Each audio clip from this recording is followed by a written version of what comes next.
Уа, Алла тағалам, жүрегімді өзіңнен келген қуанышпен толтыр, тілімді өзіңді еске алумен тазарт.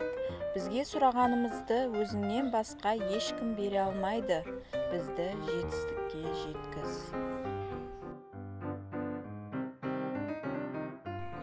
Уа, Алла тағалам, маған кәміл иман, шынайы сезім, мол несібе, өзіңді үнемі еске алатын тіл, адал ризық және ұятты құлдарынан қыла көр.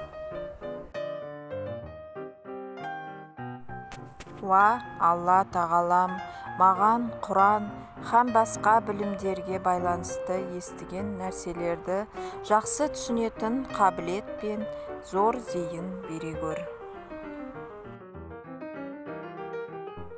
Уа, Раббым, бізді жаман мінездерден қорға, әрбір ісімізді шын көңіл, терең ықыласпен жасауды нәсіп еткейсің.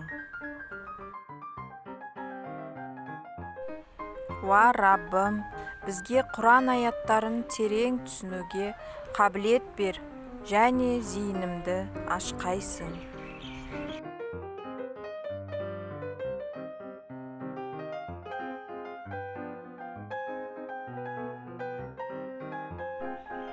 Уа, сырларды білуші Раббым, дұшпандарыңның дүниеви істеріне сәттілік бер, достарыңның ақыреттік істеріне сәттілік бер. Уа, сырларды білуші Раббым, дұшпандарыңның дүниеви істеріне сәттілік бер, достарыңның ақыреттік істеріне сәттілік бер.